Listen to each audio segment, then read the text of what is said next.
ಪ್ರತಿಧ್ವನಿ ಕನ್ನಡ, ಪ್ರತಿಯೊಬ್ಬ ಕನ್ನಡಿಗನ ಧ್ವನಿ. ಇನ್ಕ್ಲೂಡ್ ತಮ್ಮನ್ನು ಸೇರಿಸ್ಕೊಂಡು ನಿಮ್ಮ ಬೆಂಬಲಕ್ಕೆ ನಿಂತಾರ ಇಂಡೈರೆಕ್ಟ್ ಆಗಿ ವಿನಯ್ ಕುಲಕರ್ಣಿ. ಹಿಟ್ಲರ್ ತನಗೆ ಬೇಡಾದವ್ರನ್ನ ಅಷ್ಟೇ ತುಳಿತಿದ್ದ, ಆದ್ರೆ ಇವ್ರು ತನಗೆ ಬೇಕಾದವ್ರನ್ನ ತುಳಿತಾರಲ್ಲ, ಬಹುಶಃ ಇವ್ರಿಗೆ ಯಾರಿಗೆ ಹೋಲಿಸ್ಬೇಕು ಅನ್ನೋದು ಕಷ್ಟ ಆಗ್ತಾ ಇದೆ. ಹಿಟ್ಲರ್ ಅನ್ನ ಮೀರಿ ಹೋಗಿದಾರ ಅಂತ ಅರ್ಥ. ಆ ಹಿಟ್ಲರ್ ಇವ್ರ ಕೈ ಟ್ರೈನಿಂಗ್ ತಗೊಂಡು ಹೋಗ್ಬೇಕಾಗಿತ್ತು. ಈಗ ನೀವು ರಾಜಕೀಯ ಅಖಾಡಕ್ಕೆ ಧುಮುಕಿದ ನಂತರ ಈ ಥ್ರೆಟ್ಟು ಆ ಥರದ ಬೆಳವಣಿಗೆಗಳು ಏನಾದರೂ ಆಗಿದಾವ ಸ್ವಾಮಿ? ಆ ಥರದ ಬೆಳವಣಿಗೆಗಳನ್ನ ಮಾಡೋದ್ರ ಬದಲಿ ನಮ್ಮನ್ನು ಯಾವ ರೀತಿ ತೇಜೋವಧೆ ಮಾಡಬೇಕು ಅನ್ನುವಂಥ ಒಂದು ಪ್ರಯತ್ನಕ್ಕೆ ಅವರು ಕೈ ಹಾಕಿದ್ದಾರೆ. ಬಹಳ ವಿಶೇಷ ಅಂತಂದ್ರೆ ನಮ್ಮ ಜನಾಂಗವನ್ನೇ ಒಡೆದು ನಮ್ಮ ವಿರುದ್ಧ ನಿಲ್ಲಿಸುವಂಥ ಸಾಹಸಕ್ಕೆ ಅವರು ಕೈ ಹಾಕಿದ್ದಾರೆ. ನೀವು ಏನೇ ಕುತಂತ್ರಗಳನ್ನು ಮಾಡಿ ಯಾರನ್ನೇ ನಾನು ವಿರೋಧ ನಿಲ್ಲಿಸಿದ್ರು ಕೂಡ ನನ್ನ ಬಗ್ಗಿಸುವ ಶಕ್ತಿ ನಿಮಗಿಲ್ಲ ಅನ್ನುವಂಥದ್ದನ್ನ ಬಹಳ ಸ್ಪಷ್ಟವಾಗಿ ಹೇಳಲಿಕ್ಕೆ ಇಚ್ಛಪಡ್ತೀನಿ. ತಾವೇ ಹೇಳಿದ್ರು ಬಹುಸಂಖ್ಯಾತರಿಂದ ನಾವು ಕರೆಗಳು ಬಂದಿದ್ದು ಅಂತ, ಈ ಮೂಲಕ ಒತ್ತಡ ತರುವಂತ ಪ್ರಯತ್ನಗಳಾಗಿದಾವ. ಈಗೂ ಕೂಡ ಆಗ್ತಾ ಇದ್ದಾವೆ. ಈಗ ನೋಡಿ, ಸಿರಹಟ್ಟಿ ಒಳಗೆ ಒಂದು ಸುದ್ದಿಗೋಷ್ಠಿ ಆಯ್ತು ಅಂತ ನನಗೆ ಮಾಹಿತಿ ಬಂತು. ಜಸ್ಟ್ ಸುದ್ದಿಗೋಷ್ಠಿ ಆಯಿತು ಅಂತ. ನಾಮಿನೇಷನ್ ಫೈಲ್ ಮಾಡಬಾರ್ದು, ಮಾಡೋದಾದ್ರೆ ಪೀಠ ತ್ಯಾಗ ಮಾಡಬೇಕು ಅಂತ ಹೇಳಿ ಒಂದು ನಿರ್ಣಯ ತಗೊಂಡ್ರು ಅಂತ ಒಬ್ರು ಯಾರೋ ನನಗೆ ಫೋನ್ ಮಾಡಿದರು. ನನಗದು ಗೊತ್ತಿಲ್ಲ.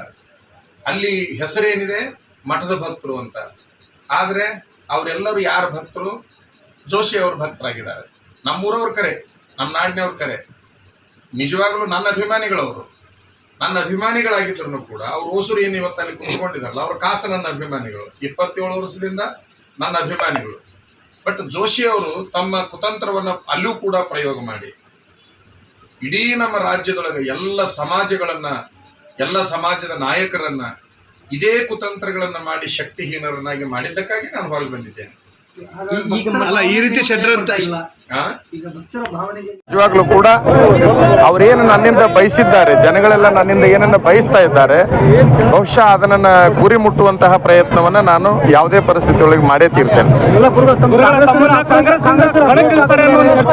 ಯಾವುದೇ ಪಕ್ಷಗಳ ವಿಚಾರಗಳು ಕೇವಲ ಮಾಧ್ಯಮಗಳ ಮೂಲಕ ಗೊತ್ತಿದ್ದಾವೆ ಹೊರತಾಗಿ ನನಗೆ ಎಲ್ಲಾ ಪಕ್ಷಗಳು ನಮಗೆ ಸಮಾನ ಅಂತಕ್ಕಂತಹ ಒಂದು ಮಾತನ್ನು ಈ ಸಂದರ್ಭದಲ್ಲಿ ಹೇಳ್ತೇವೆ.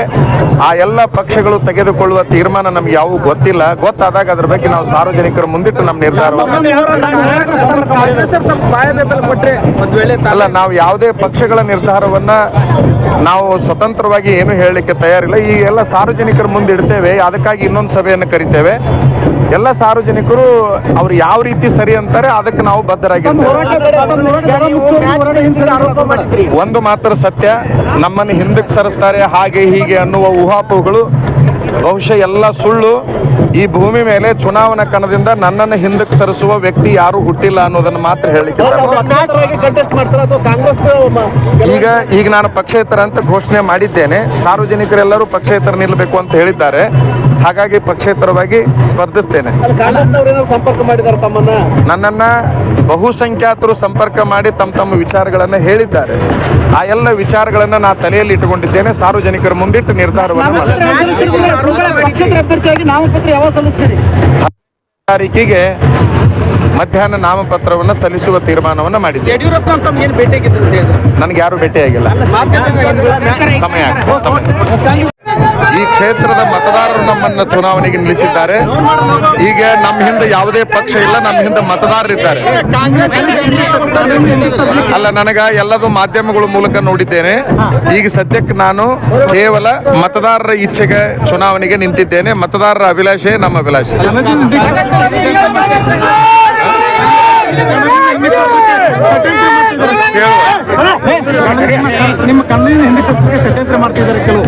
ನನ್ನನ್ನು ಹಿಂದಕ್ಕೆ ಸರಿಸುವಂತಹ ಯಾವುದೇ ವ್ಯಕ್ತಿ ಭೂಮಿ ಮೇಲೆ ಹುಟ್ಟಿಲ್ಲ.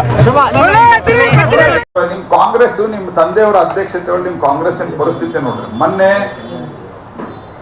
ಕಾಂಗ್ರೆಸ್ಸಿನ ಅಧ್ಯಕ್ಷರಾಗಿ ಹೆಂಗ್ ಅವಲತ್ಕೊಂಡಾರ ಅದೆಲ್ಲ ಬಂದಿದೆ.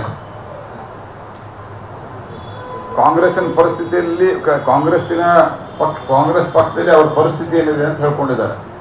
ನಿಮ್ಮ ತಂದೆಯವ್ರದ ಸ್ಥಿತಿ ಹಿಂಗದ. ನೀವು ಬೇರೆ ಪಾರ್ಟಿ ಬಗ್ಗೆ ಏನು ಮಾತಾಡ್ತೀರಿ? ಮತ್ತು ನಿಮ್ಮ ಜಾಗವನ್ನು ದೇಶದಲ್ಲಿ ಜನ ನಿಮಗೆ ತೋರಿಸಿದ್ದಾರೆ. ನೀವು ಈಗ ಇಡೀ ದೇಶದಲ್ಲಿ ನಿಮ್ಮ ಸ್ಥಿತಿ ಹೆಂಗಾಗಿದೆ ಅಂತಂದರೆ, ಇವತ್ತು ಆಲ್ಮೋಸ್ಟ್ ಫೈನಲ್ ಲೆಕ್ಕ 230 ಸೀಟ್ ನಿಂತಿರಿ. ನೀವು ಸರ್ಕಾರ ರಚಿಸ್ಲಿಕ್ಕೆ 272 ಸೀಟ್ ಬೇಕು.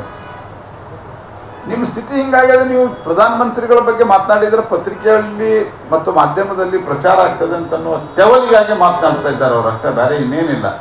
ಆ ಒಂದು ಚಟಕ್ಕಾಗಿ ಮಾತನಾಡ್ತಾ ಇದ್ದಾರೆ. ಪ್ರಧಾನಮಂತ್ರಿಗಳು ಏನು ಅಂತ ದೇಶದ ಜನ ಗುರುತಿಸ್ತಾರೆ. ಈ ದೇಶದೊಳಗೆ ಮೊದಲನೇ ಬಾರಿಗೆ ನಾನ್ ಕಾಂಗ್ರೆಸ್ಸೇತರ ಒಂದು ಪಾರ್ಟಿ ಪೂರ್ತಿ ಮೆಜಾರಿಟಿಲಿ ಅಧಿಕಾರಕ್ಕೆ ಬಂತು. ಅದು ಭಾರತೀಯ ಜನತಾ ಪಾರ್ಟಿ ನರೇಂದ್ರ ಮೋದಿ ಅವರ ನೇತೃತ್ವದಾಗ. ಒಂದು ಸರ್ತೆ ಬಂತು, ಎರಡನೇ ಸರ್ತೆ ಬರಲ್ಲ ಅಂತ ಅಂದ್ಕೊಂಡು ಭಾಳ ಕಾನ್ಫಿಡೆನ್ಸ್ನಿಂದ ಸೂಟ್ ಹೋಗಿ